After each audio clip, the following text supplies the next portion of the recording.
Better in 2025? Well, let's hope so. But why, Michael? Today, we're going to talk about 4 data driven reasons why Florida State should be better in 2025. We also have 4 new kickoff times that have been announced that we're going to talk about as well. And the Tallahassee Regional for baseball starts today. Now, you will probably already have some games being played by the time you watch this, but we're going to just talk about a little bit there at the end. So thank you, Noel Nation, for joining us. I'm Jesse. That's Michael. We are Plant the Spear and got an exciting one today, Michael. We got actuals, like a lot of football stuff to talk about. This is one of those where you guys know sometimes I like to dive into the numbers and things like that. And so I think you guys are really going to find this episode interesting because if these things do come true, Florida State should be better in 2025. Now, the main question is, Michael, how much better? That is something we don't know yet. We don't know, but it can't get much worse than 2-10, but it can certainly get better. So that's what we're going to talk about today. But before we do that, Michael, how are you, my friend? Excited to talk about this one. Yeah, I'm starting to get into this. Is this going to be like a bottle of genie that we just rub each data point and then like magically 8 and 4 come out? Like that would be I hope so. really, really nice. No, I'm excited to talk about this. I'm curious as what these data points are going to be, and are we going to see a different trend? So let's get into it. I hope so, man. And this is one of those where like I start digging into numbers and it's kind of like I always say it's like forensic football science, right? Like I dig into something and I start finding I'm like, "Oh, that makes sense."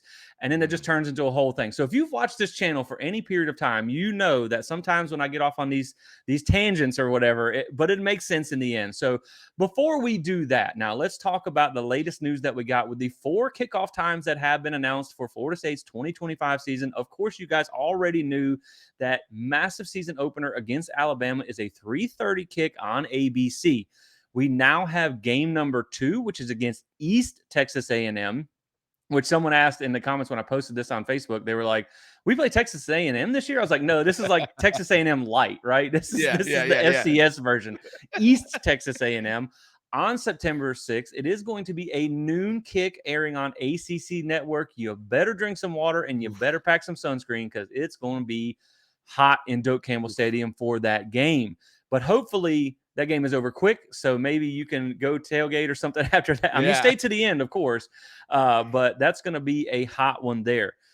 Florida State's first road game and first ACC game, taking a trip up to Charlottesville against Virginia on September the 26th, is going to be a 7 p.m. kick. Now, of course, you know that's a Friday night.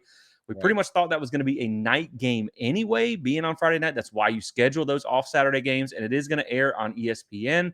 Excited for that one. I'm going to hopefully be making the trip up there. That will be my first time going to UVA. I've heard it's a beautiful campus, and we better go up there and win because that's a must-win game, man. But we have not fared too well in Charlottesville lately. And then the crazy one, Michael, October the 18th on the West Coast. I don't know what sense it makes to have a West Coast game. You are playing in the Pacific time zone in the Atlantic Coast Conference. This makes literally no sense. But the October 18th game at Stanford is a 10:30 p.m. kick on ESPN. Of course, that's 7:30 California time. Michael, your boy gonna need a nap and a pot of coffee to make it through that game. I remember watching the Miami Cal game last year, and man, it was good thing it was a good game because it was the only reason I was able to stay up and finish that one. And then the last one here, November 21st, into the Snake Pit that is Carter Finley Stadium at NC State, 8 p.m. nighttime kick, another Friday night game. So again, we knew that was going to be a night game, but it is an 8 o'clock game on ESPN. Hopefully we get some revenge there. Have not fared well against NC State recently up there at Carter Finley. That's why I call it the Snake Pit. I think we've only won there one time, or we haven't beat them there since 2016 and only won twice since 2010. So that's a little bit scary there. So give me some thoughts on these 4 kickoff times. I know you're going to be sweating it out in Doak for that East Texas A&M game. I think I'll be watching that one from the comfort of the AC at home. Yeah, listen, I'm determined to be at all the home games next year. So I'll be right there at noon with all you No Nation that are going to show up there. This is always the game that, if you want to bring friends and family, that ain't going to cost you your arm and leg. It's usually one of these types of games there. We'll probably be on the CW or something, whatever that might be. It's supposed to be on the ACC network. So yeah, so something, it's a computer game, as they say. So yeah, so I'll be there. You know, that Virginia game, of course they would put that game and the NC State game at nighttime, right? Because they understand that they'll get the best crowds. It will be more susceptible to the upset. We we all know going to Carter Finley Stadium is like going into the pits of hell for Florida Yeah. State. I mean, Yeah. we have not had the best of luck there. Of I was telling you, Jesse, on the pre-show that I used to live in California, so that Stanford game would have been a 7:30 kick. So it's interesting that it's 10:30 now our time. Yeah. The post game, for those that do post game and us included, man, we're like, are we gonna do a 2 in the morning post game on No Sunday kidding. morning? No Oh kidding. man. Might be having So breakfast with that one. might be having breakfast with some steak and eggs. But hey, this is what 2 and 10 does. You don't get the Yeah. prime slots. Even again, like we talked about that Alabama game. It's a 3:30 kick. It's ABC. Yeah, so it's kind of a prime slot. But imagine if Florida State had been at least 8-4 last year. That's a 7:30 kick. That's that's Yep. that's on prime time ESPN. So this this is kind of the draw we get. Yeah, I wish with the Stanford game they had just kind of met in the middle, right? East Yeah, Coast, West Coast. Like, what's wrong with the 3:30 kick out there to correct. be a little bit better here, or 4:30 some off time like that?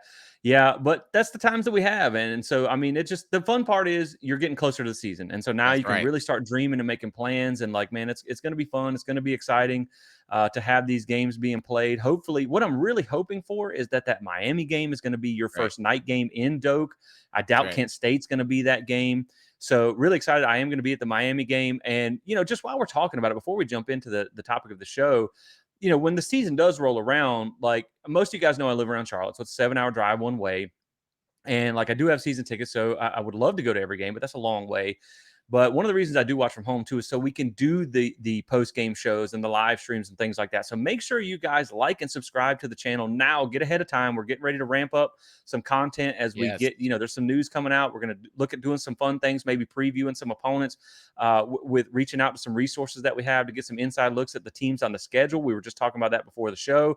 So make sure you like and subscribe so you can stay connected with us. We're probably going to be doing some giveaways during the season. And so just, yeah, that's going to be fun and exciting. But now let's talk about the subject of the show, why Florida State should be better in 2025. And again, when you were 2-10, it's kind of only up from here. And like Yep. we said before, I mean, sure, you could go 0-12, but if you lose to East Texas A&M, I mean, you might as well fire everybody and cancel the rest of the season, because at that Yep. point, that's the bottom of the bottom. That makes Jacksonville State look like the cherry on top, right? And That's so right. I feel like he got 2 gimme wins there. So it's kind of only up from here. But how far that is, man, we just don't know. We won't know that until there's too many variables to start guessing that, right? That's right. But what I did was I went through and I found 4 main topics, right? Because you have the tangibles and the intangibles. This is what we were talking about before the show. Right. I do feel like there are some intangible things that are going to make Florida State better next year. I think you have a better coaching staff. Yep. Like a lot of these guys that you had before were from G5 coaches, and Yeah. sure they did okay in the 22 and 23 season, but I feel like you have a higher caliber of staff this year. I think Yeah. because of that, I think you're going to see better effort this year. Yeah. Everybody talks about with Tony White, that defense, if nothing else, they play hard for him. So That's right. those are really some of the intangible reasons that I think they're going to get better. But man, that's kind of like gut and pixie dust, right? That's I want right. to look at things that you can kind of take to the bank of Yeah. why Florida State should be better next year. And so that's what we dug into today. And I got 4 of them that if these things come true, Florida State should be better. We just don't know how much, but I think it will be a pretty good turnaround for the team this year. Now, just to kind of set the stage here, the projected wins for Florida State this year, according to Vegas, is at 7.5. So the experts out in Vegas think you're going to be somewhere around that 7 to 8 win mark. I think that's pretty much where me and Michael fall, around 7 to 8 Yep. wins. Obviously, again, remember, this is not where we want to be, Right. but it's a long way from 2-10, and I think it gets you back into kind of the groove of where you're trying to get, right? And Right. and, and also, hopefully recruiting ticks up. Well, I'm also about to do a update on recruiting because it's a big month for quarterback recruiting, so make sure you stay tuned for that episode. S&P Plus, which is put out by Bill Connolly, they have us projected at 6.2 wins. Now you can't win 0.2 games, so it looks like he's thinking somewhere around 6 to 7 wins. So not as good, but still, better than 2-10. Obviously, I think a 6-win season will be absolutely a disappointment. I think you might be talking about firing territory in there, but that's not what we're going to talk about today. Yep. We're going to take a positive side, why we can Yeah. get better, and what we're laying this for. Right, this was kind of a last minute show idea that I started digging into. When we get done with this next week, we're going to follow up with kind of our best worst case scenarios for the 2025 season, the summer edition, because obviously Yep. this will change as we get into the fall. So if you're watching this, make sure you come back for that episode next week to make all of this kind of make sense into that episode. So let's get into the 4 reasons here, Michael. And so the first thing here is one that is kind of simple, that if you just take care of it on its own right, you have a really good chance of getting better. And that is your turnover margin. Florida State was abysmal at keeping control of the ball last year. 132nd in FBS of 134 teams in turnover margin at minus 16. We turned the ball over. We lost the ball 22 times. We only gained 6 turnovers on defense and only had 4 interceptions all season. That is terrible. That is not a successful method of to win games here. Now, the thing is, when you look at Phil Steele, college football expert Phil Steele, he puts out his magazine, College Football Magazine, every year, and he has a whole section there dedicated to turnover margin. Because what his data shows is that typically when you have a really large swing in one direction or the other, typically what he considers double-digit turnovers, that is almost never repeatable the next year in Right. that same, because turnovers are so much based on luck. Right. And so it's usually not repeatable. And so what I did is I started looking around here. And in 2023, Florida State was +8 in turnovers. In 2022, they were +2. In 2021, they were -1. And in 2020, they were -3. Over Mike Norvell's career at Florida State, you have an average of around -2 in turnover margin. And that is even with the terrible -16 year in 2024.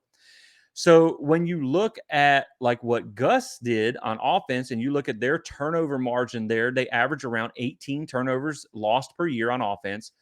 Tony White's defense averaged around 14 turnovers gained on defense as a defensive coordinator there. So you're looking at about -4 as your average there. So Florida State should not, hopefully, please, not be -16 in turnover this year. So the thing about this is this one is so simple, right? There are the other points we're going to get into.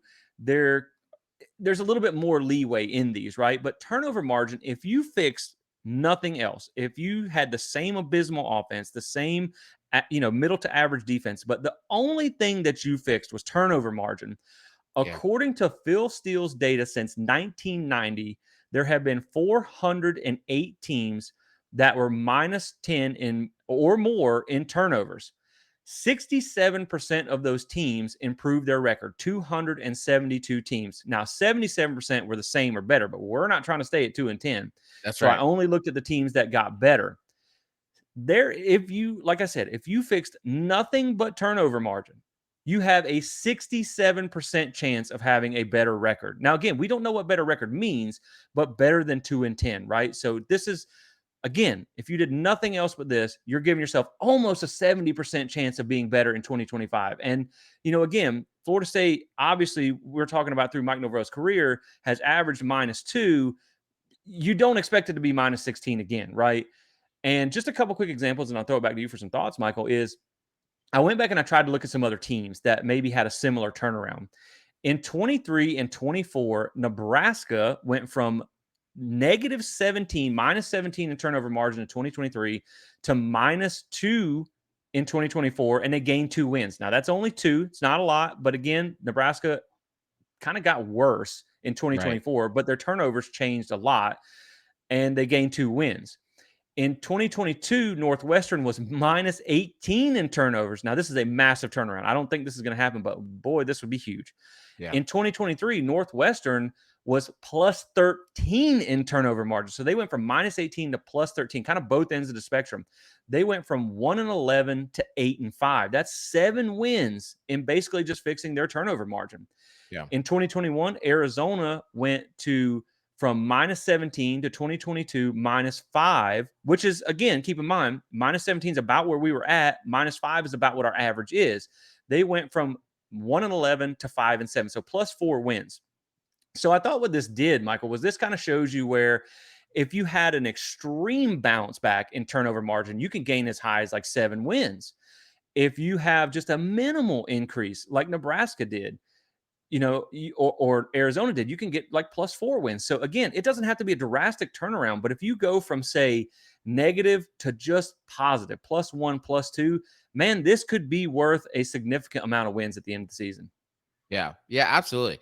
I mean, you have to just think about the fact that, okay, so Florida State, if you go look at turnovers forced, okay, so they had 4 interceptions, they had 2 fumble recoveries, okay. They also had an additional 4 fumbles that they forced that they didn't even recover, Yeah. okay. Then you think about pass deflections, which, some of them could you have intercepted, some of them you could have, but in total they had 35 pass deflections. Let's say they get 10% of the 35. So that's 3.5 deflections that they turn into interceptions, right? How much could that have changed Yeah. this 22 giveaway, right? Because then that turnover margin goes down. They were unlucky, the ball bounces certain ways. They the when they jump on the fumble, it goes different ways. But I'm just thinking about those 35 reflections. If you do, look, you're not going to get you're not going to get 20 interceptions unless you're just crazy good on the defensive back. But if you Right. turn 10 of those 35 reflections into interceptions, now you're at +14 on the interception side of it, right? That drastically changes the way Yeah. your defense is playing. It gives your offensive better field position. The problem last year wasn't the fact that it wasn't even necessarily the defense as much as the offense just couldn't necessarily score. And then it was also turning the ball over as well. And the defense Yeah. wasn't able to recover that. So, yeah, if you can flip, I mean, if you can even get that, turnover margin down to like -5, I Right. mean, you're already looking at an upside to changing your outcomes of wins. Right, and, what did we turn the ball over like 5 times in the Florida game? Yes, And you yes. actually were kinda competitive in that game, but you just couldn't hold on to the You ball. just couldn't hold on to the ball And again, like, you're talking about with the interceptions, you had 4 interceptions all of last year. Well, the cornerback that you just brought in from Houston had 4 interceptions by himself last by year. himself. Right, and so, again, that's really the one thing that I wanna hammer home on this turnover margin before we move on to the next one is the fact that turnovers are so much based on luck. And Yes, his data shows that finishing negative double digits or positive double digits typically almost never happens 2 times in back to back seasons. So if that's you can right. just get this from awful to decent or even flip it positive, man, I think you're talking about a difference in anywhere from 2 to 4 wins without fixing a single other thing. But That's right. if you do start fixing things, let's start with running the ball. I think this is going to Yes, be one of the biggest ones here. And, for everything Gus Malzahn may or may not be, you can take to the bank that Gus Malzahn is going to be able to run the ball. So I that's started right. going back and looking at this. I mean, at UCF in 24, they had the fifth ranked rushing offense. 23, they had the fifth ranked rushing offense. In 2022, they were top 10 as well. He has had a lot of top 10 rushing offenses. Florida State's rushing offense last year was pitiful, 129th Abysmal. in the country at 90 yards a game. That is awful. Now, when you look at Gus Malzahn, I went all the way back from his entire career I didn't go back all the way because it does get kind of hard to find stats when you get way Right. old.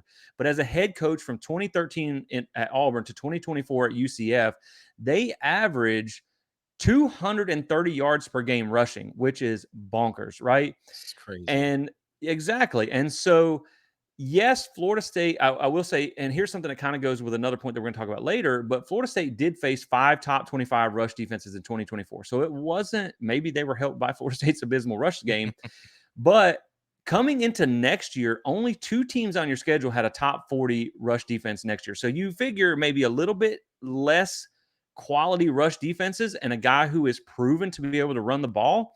I mean, in 2013 at Auburn, when they went to the national championship, they averaged 328 yards a game rushing. That is ridiculous. Yeah. And so here's a couple of other things to look at. So when Florida State was held under 100 yards rushing. And this is something that I talked about in the Trouble in the Trenches episode that I did. And that I wrote an article on our website Yep. where Florida State's offensive line was a big part of the reason they were struggled for many years. This is going way back before Mike Norvell. So when Florida State is held under 100 rushing yards, their record is 3-11. So this is going to paint you the picture of just how important hitting that 100 rushing mark is. When they were held under 100 rushing yards in 2024, they went 0-7. And when they rushed for over 100 yards, they went 2-3. So the only two wins they got last year was when they ran the ball for over 100 yards. Right. 3-11 is your record under Mike Norvell's tenure at FSU when you get held under 100 yards. So now when Florida State rushes for over 100 yards in a game, their record is 30-16. So Mm. you can see how important that is, right? 30-16 to 3-11. So the interesting thing too is when I started scouting some stuff for Alabama for our last episode, I noticed that last year every single game that Alabama lost last year also happened to be the only games that they were held under 100 yards rushing. So this Right. isn't just exclusive to Florida State. Running the ball for triple digits makes a really, really big difference here. And so that record alone tells you how big of a difference running the ball is able to do. Now, the reason I feel confident in saying, and let me do say this: this is not just you run the ball, you're going to win games. Right. You still have to be able to throw the ball, right? There was like I think the Notre Dame game last year, we ran the ball for over 100 yards, but we threw for like 88 yards or something like that. You still got to Right. be able to pass the ball. You still got to play defense. But UCF under Gus Malzahn was held for under 100 yards twice in 4 years, right? In 8 years at Auburn, he was held under 100 yards 13 times, and 4 of that came in 2018 when 3 of those games were over 90 yards. So he was pretty close there.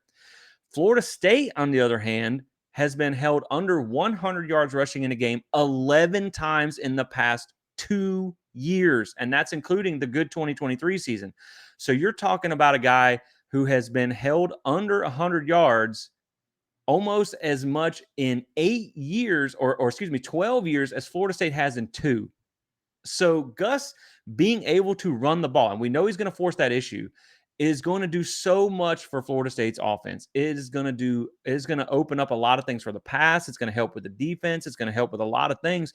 But man, you can see in the records that I laid out how important rushing the ball for over 100 yards is, and you can see how bad Florida State has been at it in the last couple of years, and how good Gus Malzahn has been at not getting held under 100 yards as a play caller. Yeah. Let me drop you a stat here, Mr. Stat Guy, I to like it. actually to add on to your point.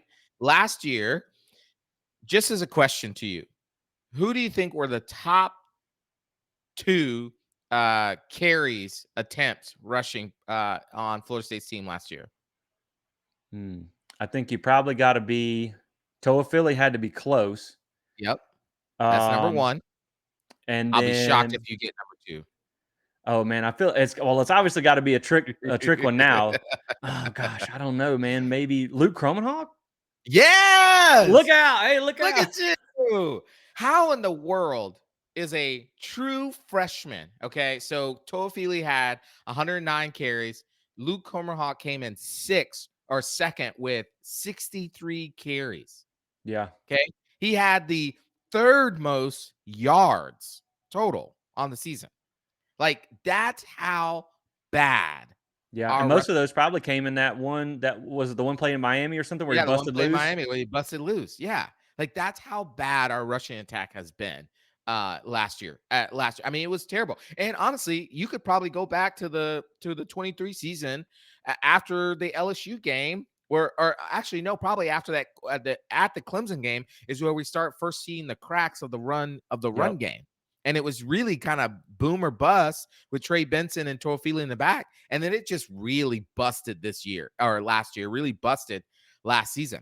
And so in a Gus Malzahn offense, I mean, Auburn was 30-10 with Gus Malzahn as their OC. And when Gene Chizik took over in 2008, they were terrible at the run, and they significantly got better and better and Yep. better and better. Now, yes, we have to caveat with an asterisk there that they did have the Heisman Trophy winner, overall #1 draft pick, and Cam Newton one season and won the national title. Yes. But still, when he got to UCF, even when before they went to the Big 12, they were in the American Athletic Conference. I mean, they were dominating, they were winning, they were 9-4, 9-4 both years. When they switched over to the Big 12, obviously that was a talent adjustment, it was a game Yep. adjustment. They struggled, they still won 6 games, but that run offense still was pretty good. And again, Right. like you said, in the years at UCF, they were only held under 100 yards 3 times. Okay, so you have to look at that record and know that, well, the talent disparity obviously was part of what made them struggle the last couple of years, but they were still able to run the ball with effectiveness. And so if that can translate here to Florida State, well, we know that both Mike Norvell and Gus Malzahn, everything is predicated on them being able to run the ball. The Yep. deep shots, the wide open middle shots, the little scat, the flat throws, it's all predicated on sucking the defense up, getting them in one-on-one situations out wide, and then you can take out on that. So yeah, I think if we get a semblance, if we get 70% of a effective Gus Malzahn offense, then we'll definitely see an improvement in the win total overall. Yeah, I totally think so, man. And when you look at like having Thomas Castellanos, obviously I don't really think you need him to run for 1,100 yards like he did at Boston College in Right. 2023. I think you're going to need more than like the 190 he had last year at Boston College. Of course, that wasn't a full season, Right. but you think back to when he made the national championship game at Auburn as Yeah. the head coach with Nick Marshall. Nick Marshall's passing was not exceptional. He No. he ran for like 1,200 yards or something like that. So it just goes to show you how being so dominant at running the ball can really make a big difference. And again, like when we talk about Florida State, so these, and this will be the last thing I'll add on this one. But when you look at Florida State under Mike Norvell, their averages running the ball in 2024, obviously we know was terrible, 90 yards a game on average. In 2023, it was 150 yards per game on average. In 2022, they ran for 214. They were really good at running the ball that year. And then Yeah. 178 in 2021. I didn't really count the COVID season there. But Gus Malzahn, starting at 2024 UCF, going back to Auburn, 248, 228, 228, 196, 199, 167, 218, 271, 196, 256, 328. Yeesh. Gus Malzahn's worst years running the ball are like Mike Norvell's best years running the That's ball. huge. Now, again, like I said, you got to be able to pass the ball too.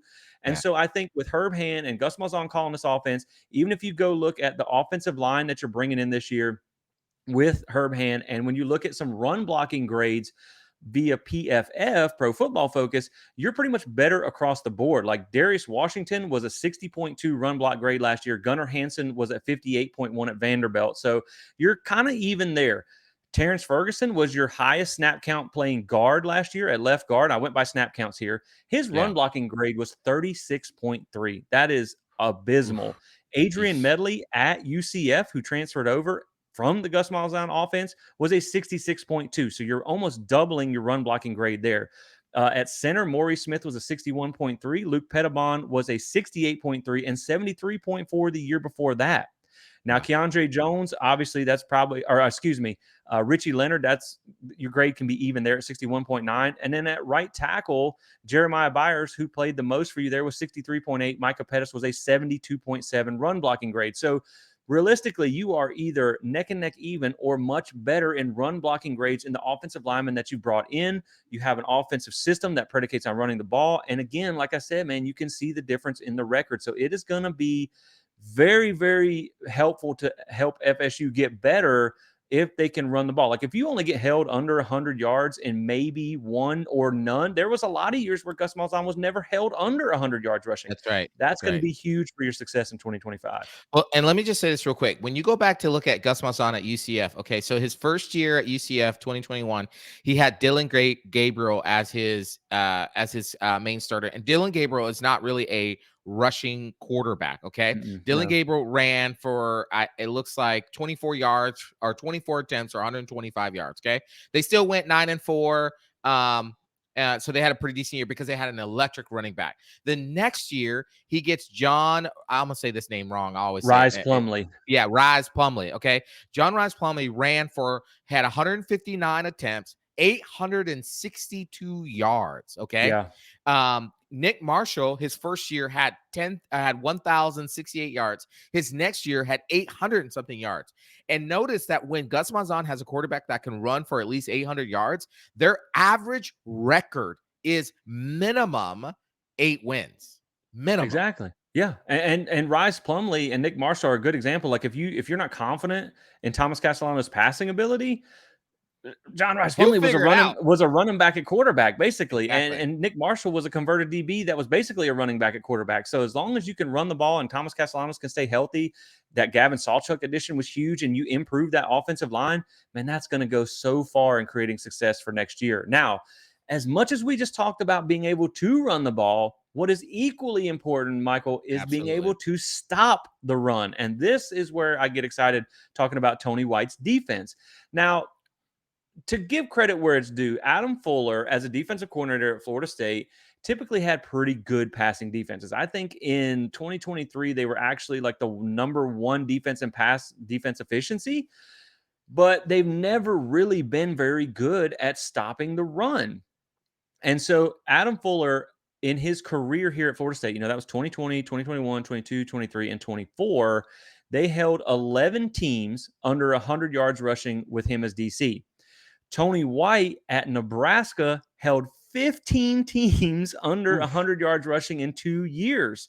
So he held 4 more teams under 100 yards rushing than Adam Fuller did in 5 years. He did it 7 times in 3 years at Nebraska for 22 total times. This is a defense that is built to stop the run. Actually, I remember last year, I have a graphic that I never posted on this, and maybe I should coming up, but I saw a stat where Nebraska, with Tony White as defensive coordinator, did not give up a single rushing touchdown at home for Nebraska for the first time since 1939. So that defense is built to stop the run. And again, when you look at Nebraska, number eight ranked rushing defense, giving up around 101 yards per game in 2024. Florida State's was 107th, giving up 185 yards a game. In 2023, another top 10 rushing defense for Tony White at 93 yards per game on average. Even in 2023, when Florida State was great, 72nd ranked rushing defense, giving up 152 yards a game. Like I said, Adam Fuller's rush defenses have typically been pretty bad. At Syracuse in 2022, because I wanted to include the Syracuse because here's what worries me the most. And I'm just going to be totally transparent and honest with this. What worries me the most about Tony White is these Big Ten defensive coordinators have great statistical numbers, but the Big Ten offenses they face are not great. So that's what really worries me, because in 2024, Tony White only faced 2 top 50 rushing defenses the whole season. And in 2023, there was only 1. So the ACC typically has better offenses than defenses. Florida State faced 6 top 50 rushing offenses in 24, and they have 3 coming up in 2025. So not a big difference there. So if Tony White can take advantage of those kind of poor slate of rushing offenses that you had, and do keep in mind some of those best rushing offenses that you had, Alabama, who lost Jalen Milroe. You have Miami, who was a great rushing offense last year. They lost a 1,000-yard back. You have a couple other ones there that are going to be losing some of those guys. Notre Dame is not on the schedule this year. That's big too. And so you go back to his time at Syracuse, and in 2022, they had the 52nd ranked rushing defense at only 144 yards a game. Not bad. Still better than the 2023 FSU defense was, and that defense was elite. Florida State was 75th at 156. And then in that year, in 2022, they did face 6 top 50 rushing offenses in the ACC. So again, you're talking about much better competition, and still was right on the verge of having that top 50 rush defense. Now in 2021, he had the 26th ranked rush defense, giving up only 126 yards a game. Florida State's was 54th at 145. So even in his worst year with a rushing defense, was better than Adam Fuller's best year, right? And when you look at this 2025 schedule coming up, there were 0 teams that last year were in the top 30 in 2024. So I'm telling you, man, I really feel like being able to control the ground game on both offense and defense is going to be huge for Florida State's success next year. And this Tony White's defense, again, is really predicated on stopping the run. Now, the one thing that does worry me, besides the thing that I talked about before, is your defensive line depth. I do worry about that a little bit, because Nebraska did have a pretty elite set of defensive linemen last year. But again, if he can produce a top almost 25 rush defense at Syracuse, where you didn't have near the talent that you got to work with at Florida State. You've heard James Williams talk about that. Then, man, I think controlling that ground game will be huge for Florida State in 2025. And, dude, I don't think it's going to happen. But if they don't give up a rushing touchdown and Doak all year, man, build the statue, right? Build a statue. Build Build a Mickey Andrews statue. first, which, by the way, he deserves a statue. Thank But you. man, that would be massive to have a at least a top 25 to top 10 rushing defense next year. I mean, my gosh, Jesse, just looking at those, just hearing you talk about those numbers, I mean, it's just crazy. And the thing I will say is you're absolutely right. One thing that that Adam Fuller hasn't been great at in his tenure is his rushing defense. It's always been the problem that we've just been so frustrated about. I mean, his first year in 2020, it was ranked 97th in the country. Then and the following year, it got better. It went to 55, so that was a significant jump. Then in one of our best seasons in 2022, it got worse again at 74th in the country. Then it got better at 11th, and I mean that defense was just in that year's defensive numbers were absolutely insane. Yeah. And then it went from 11th to 41st in the country in rush defense. Obviously, the pass defense got even worse. It's always been terrible. It's never really been that great. And so you look at Tony White, and I share the same concern with you as far as outside of Ohio State, Penn State, and maybe Michigan. The offenses in the Big Ten they're not chucking it all over the field of the field. They're not scoring high numbers there because in Big Ten country, that weather it's not as great after once you get into late September, early October. So they're not throwing it. Big Ten, what they're synonymous for is the big bulky running backs and the big offensive lines. So yeah, you might look Wisconsin, yeah. Wisconsin's and the Rutgers and all those guys, Michigan State, you might have great numbers defensively in some of those cases, but now you're going to come to a wide open ACC, Yeah. right? Now, the good thing is he did have experience in the ACC with Syracuse. So, Right. I think he's going to lean on that. And plus he's probably going to, I mean, I'm pretty sure this is going to be the best set of talent he's ever worked with. Yeah. I'm no offense to Nebraska fans out there or Syracuse fans out there, but this is going to be the best set of talent he's ever worked with. And so I imagine that we're going to be able to see improvement. We're seeing consistency if they can stop the run and make teams one dimensional in that way. Then yeah, this could definitely add to that win total there. Right, because he surely is going to have more talent here, even in the situation that we're in, than he ever had Right. at Syracuse, for Right. one, and maybe at a better or equal to defensive line in Nebraska. But I think across That's the right. board, you're going to have now you'll see more passing, so that's going to be Right. important too in the ACC, Right. like you said. I mean, it's more rush, but again, in the 2 years that he was at Nebraska, he held 60% of the teams that they Yeesh. faced under 100 yards, man. That is going to be massive. If you're rushing for, 200 yards a game under Gus Malzahn and you're not giving up 100 yards, you are going to Right. force some of these teams to throw on you. And then Right. again, Alabama's breaking in a brand new quarterback here. Like, you got some questions there going down the line. Yep. So I think that's going to be one of the biggest factors that's going to make you better next year. Now, the last point here that we have, number 4 on the list, is strength of schedule. I think this is going to be pretty big too, because the caveat with this is obviously teams can change from year to year. I mean, that was pretty apparent when one of us went from 13 wins to 2 wins. Teams can have wild swings, right? We've seen 5-7 to 10-3.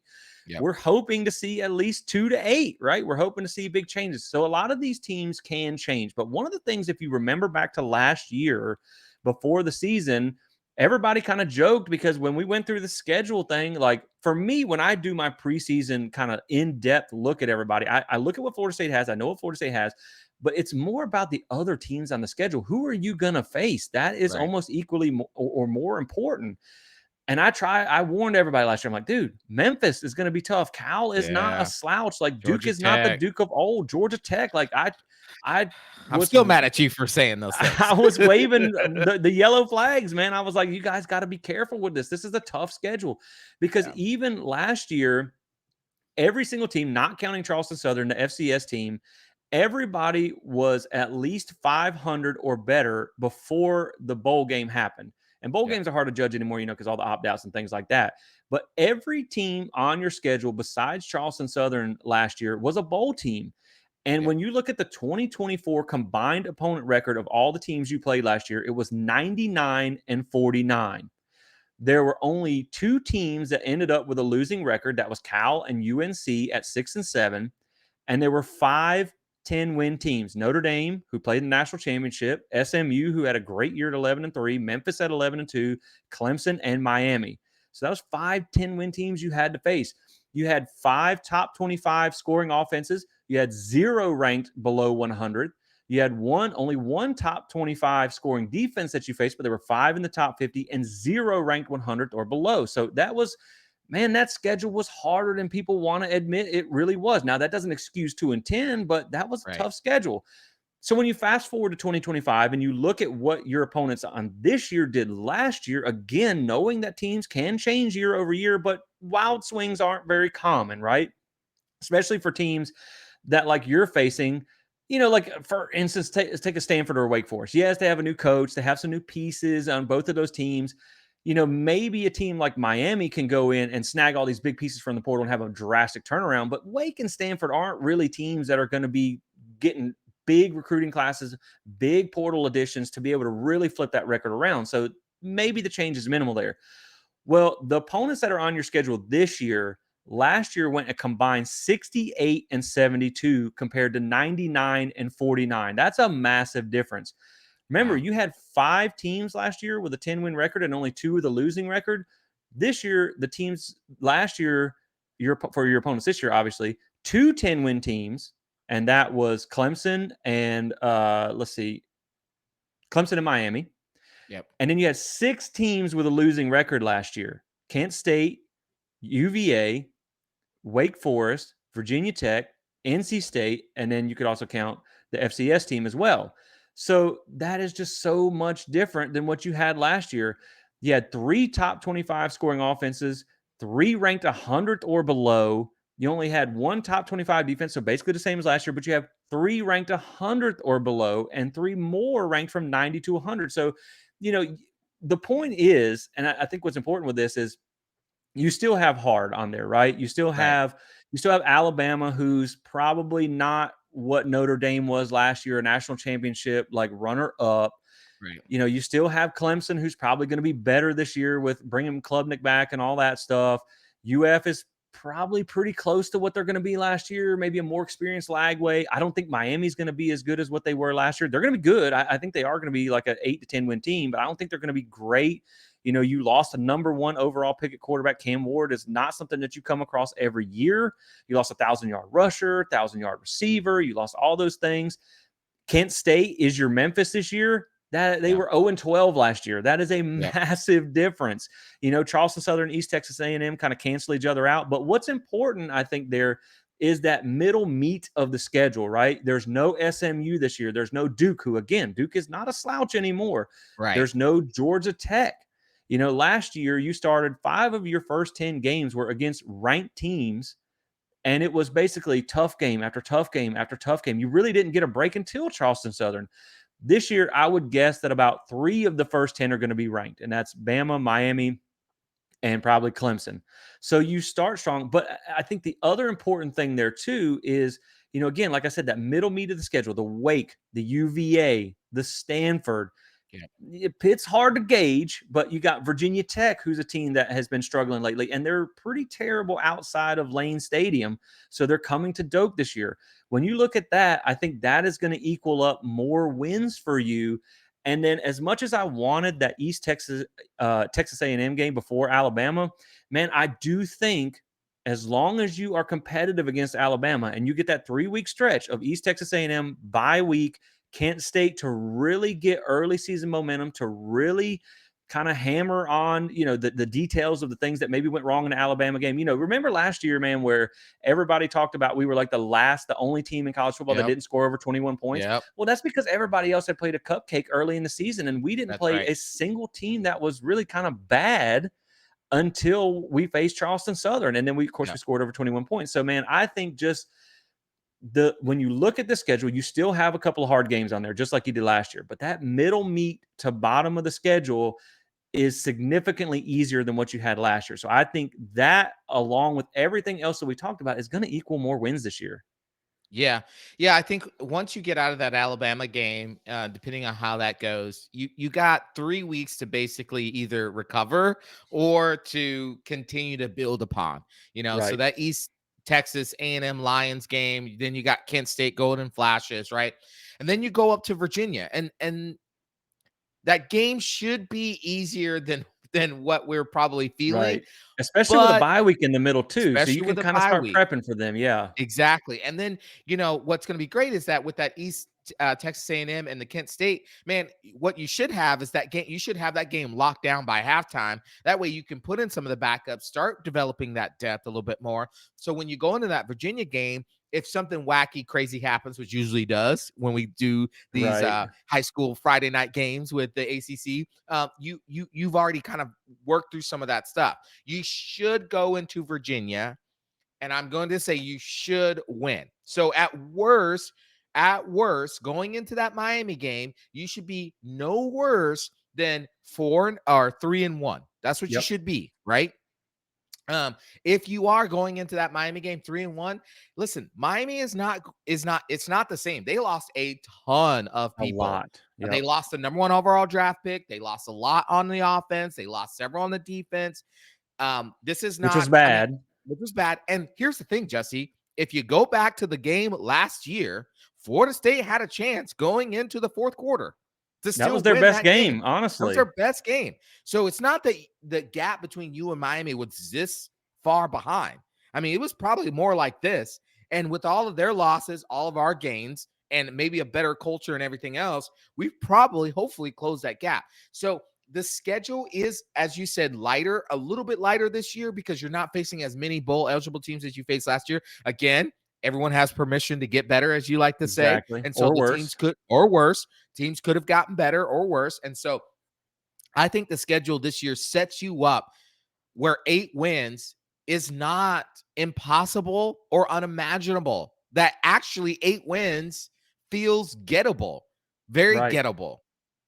Yeah, and like NC State's a perfect example. I think they're a Mm, team that can probably get better, right? Because they're typically right, not as bad as they were last year. right. But again, man, they got their doors blown off by Tennessee. That they That's were right. down by like 38 points at halftime to Clemson last year. That's right. Yep. Pitt started hot at like I think 6 or 7-0 and That's and right. almost And beat then fell Clemson. off. Yeah. But then they lost six, I think the last 6 games of the season. Wake Forest has a new coach and lost their entire offensive line and their Yep. quarterback. There's a new coach at Stanford who came in late because of a scandal or whatever, That's and he right. didn't really have time to go to the portal and fix things. So, man, I just, again, like what I'm talking about is when you combine all the things, if you can successfully run the ball on the ground, you can slow down the run on defense much better than you have in the past. You stop giving the friggin' ball away and you fix the turnover margin. Again, that 1 point alone is 67% chance that you're going to get better. You combine all those things Absolutely. with a little bit easier schedule.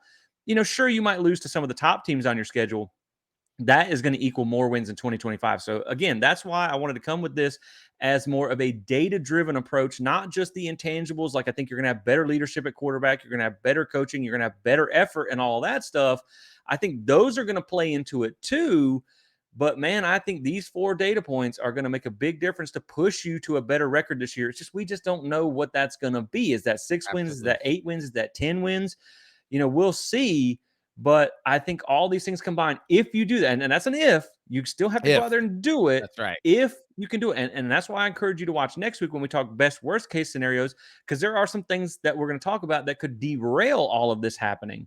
And so if you hit on these 4 points, man, I think you're going to see an improvement of at least 5 to 6, maybe even 7 wins. Yeah. Yeah, absolutely. I would agree. If Florida State can, man, if the changes that they've made in the offseason, obviously bringing in the new coaches, obviously getting back to that climb mentality that maybe got lost after the snub, and being more direct with the players, being not like their best friends, but just saying, hey, we're here to win. If you're not here to win, you just, it's the old saying, like, you ain't got to go home, but you can't stay here kind of thing. That's Exactly. basically what Mike Norvell did this offseason. So if those intangibles, like you said, play in, and then the actual on the field improvement. Like, we have a defensive scheme that actually is going to stop the run. We don't have loafing on the field. We're not being blocked out of plays. We're not throwing balls into the brick. You know how much that costs, man? Yeah. Okay. We're actually running the ball. We don't have a D line in our quarterback's face at seconds after he's snapped the ball, right? We're wide receivers are getting open. They're being thrown open. They're being schemed open, And right? actually catching the ball. And actually, thank you. Actually catching the ball, using those hands that God gave them to see the pigskin get inside their hands and hold on to it. If we're doing all of those things and calling good plays, then yeah, I can easily see our team improving by +6 on what they did last year, easily. Um, Now, depending on how that all looks, because that all has to go together. Of course, there's going to be some luck. Florida State had to be. I think I remember you telling me a while back that on the luck factor somewhere that we were one of the most unluckiest teams in the country last year. On top of just being absolutely hot garbage. Right. So if those things can improve, then yeah, easily we can see a +6 gain in the win column, which would then set Mike Norvell up to have another season to try to continue that climb again. Yeah, 1,000%, man. There's just so many things that if they hit on, I think can really make a huge difference here. But again, it has to happen. You can't That's just right. wish it into reality. It's got to happen. But these are things like we talked about where you go back and you look at the numbers in the history where these things have happened more often than not. So the statistical odds and history works in your favor that these things are going to bounce back in the other direction. The pendulum is That's going to right. swing back the other way, and that's going to equal way more wins for you. So again, we'll it remains to be seen, but I think these are 4 data-driven reasons why Florida State should be better in 2025. Now, the last thing I want to touch on before we get out of here is the Tallahassee Regional Baseball. Their road to Omaha starts right now, and it's a good thing they're getting to host this regional. Unfortunately, they will have to go on the road if they advance to a super regional here. But game 1 starts Friday at 3:00. Again, by the time most of you are watching this game is probably going to be underway or maybe even over. It is against Bethune-Cookman, who they did beat 9-7 in the regular season. That was a little bit of a sweat fest there because Yeah. Bethune-Cookman started to come back. They have a pretty good offense, but their defense is not great. It's the worst of the grouping here. The team that I really am watching out for, man, is Northeastern, Yeah. 48-9 on the season. They have a 27-game win streak. They have the number 1 team ERA in the country. They Oof. have the fewest runs allowed per game in the country. Their defense is excellent. Now, their offense is not very good, 88th in batting average, down at 69th in runs per game. But the main difference here, man, is the strength of schedule that they played. So Florida State has played the 24th ranked strength of schedule. And then Mississippi State, the other Power 5 team, they've had the 27th ranked strength of schedule. And Florida State and Mississippi State really kind of mirror each other. They have the same exact number of runs per game and runs per game allowed. So they're kind of really even there. They played almost the same kind of strength of schedule. They're both very well-rounded teams. You look at this Northeastern team, their strength of schedule is ranked 168. So yes, that record is good, but it's deceiving because they haven't really played anybody good. The same with Bethune-Cookman, 230th ranked strength of schedule. So Joey Vellini is going to get the start for Florida State on Friday against Bethune-Cookman, which means they're saving Jamie Arnold for that Saturday game, which is going to be big because you're going to get the winner of Mississippi State against Northeastern. So that's going to be a tough game. So, man, one of those those are 2 good opponents, but you should get by Bethune-Cookman, and then hopefully Jamie Arnold on the mound gets you that win there in game number 2. And the last thing I'll say about this, I want to throw it back to you, Michael. I am done with wishing for things that aren't going to happen. But I did see someone on another Florida State podcast the other day was interviewing Marco Dinges, and they had hinted at maybe a potential big return by a Florida State player into the postseason. Again, I'm not putting the cart before the horse or anything like that. I don't know if that means it's Cam Lighter. I don't know if that means it's another player, but that would Yeah. be huge for, for the pitching staff there. But yeah, man, looking at this Tallahassee regional, I think you got to be pretty happy with your pairings here. If you get past Bethune-Cookman in that first game, and you should, and again, when I say they beat them 9-7, that was a midweek game earlier in the season. I believe Right. Evan Kress was already out for that game. So going against Joey Vellini is going to be a much tougher challenge for them. They haven't faced anybody they've only faced two Power Four teams all year, Miami and Florida State, and they lost both of those. Yeah. So you should get past that first one. But man, that Saturday game is going to be a tough one against either one of those teams.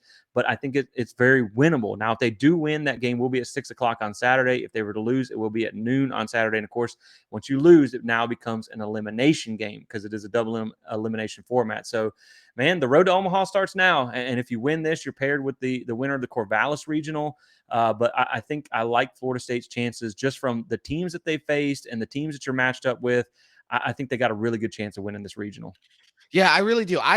Man, I thought of all. I watched that selection show, and I thought, we were gonna get jobbed, just because of the, just with the SEC love fest that was going on. Yeah. But I was actually pretty happy with the draw. I mean, yeah, that Bethune-Cookman game. If you don't play your cards right, as in any game, they could sneak up on you.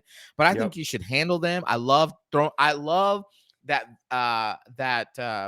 Vellini. that link went back to the Yep. same formula he used in last year's region where they went 3-0, where he I think he went with Dorsey first last year and then came back with Jamie Arnold in the second game, and then they won the third game. So I like throwing Vellini out there. Let him get that in. Let's dominate Bethune-Cookman.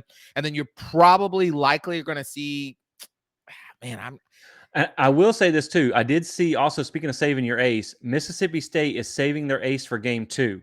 yep. So chances Yep. are you're going to see their best pitcher. Exactly. If they beat, because they got to play Northeastern, who is the 2 seed. Yeah. And so if they can get past that, then you want ace on ace and game 2 against Mississippi State or even Northeastern as well. And then they'll figure out who will go game 3. Look, the goal is to just try to get to super regionals. For Yeah. me, success, I would consider this. I mean, we've been spoiled, so nothing less than a College World Series invite feels like a kind of down season. But based on everything we've seen, if you can get to the Super Regional, I'll take the results of the Super Regional. Yeah. But if you don't win this regional, then this season really feels like it was just a huge miss with the talent you had, with what you going on. But I think they can do this. I really think they can. If the bullpen can just show up, just give us a couple good innings every game, that would be so great. And then the other thing is, I know I've heard a lot of Florida State fans talk about this, like, oh, we have to go out to Corvallis if we do go to the Super Regionals. That's if Oregon State wins, guys. Right. We've seen upsets in these playoffs before. So this tournament before. So like, let's not just automatically assume that Florida State's going to have to go out to Corvallis, because if Oregon State loses, Florida State's going to host a Super Regional. That's simple. So we have to be hoping for Florida State to take care of its own business, and we'll worry about the Corvallis region after that. But we got to take care of the regional first. Yeah, I 100% agree, man. For you to be like number 2 for a few weeks and all this type of stuff, if you don't make it out of this regional against as the number 1 seed against teams you should beat, yeah, that would be a big disappointment. But if you can get to that super regional and compete and maybe get it down to the final game and hopefully be in the running for Omaha, I think you feel pretty good about where you're at with this season. There's a lot of young talent on this team, and so unfortunately you're going to lose some of the pitching staff. But man, that's a question mark that's going to have to be answered next year. But man, there's so many talented Miles Bailey and all these guys, man. There's just so much talent on this team. So that's going to be it, man. We wish them the best of luck. Obviously, baseball season was so much fun to watch last year. It carried us through the summer there for a while we were waiting on football season. So good luck to Link and the guys in the Tallahassee Regional starts tonight. I know Hauser's going to be packed. I can't wait. Can we just get one team have a good postseason? Can we end this postseason just snide that we've been on? I mean, from Ham's team to the snub to the check swing last year. Like, man, it's just been one thing after Softball another. this So, year, right, gosh, we man. have got to overcome this hump in the postseason. But that's going to be it for today, guys. We appreciate you checking out the show and tuning in with us, spending some time with us here talking Florida State. Make sure that you like and subscribe if you enjoy this content. Again, thank you for pushing us over 2,000 subscribers. Check out plantthespirit.com, our website. You can find podcast episodes, the YouTube videos. I have put up a couple articles up there. I'm going to be doing some more stuff on that. Again, check back next week. We're going to be doing that best worst case scenario episode. I also am going to be rolling out next week a recruiting update at the quarterback position because it is a big month for Florida State. We got some big time official visitors going to be on campus. We're going to talk about that next week as well. So that's going to be it for us, guys. I appreciate you tuning in, and we will catch you on the other side. Thanks for watching, and go Noles. Go Knowles.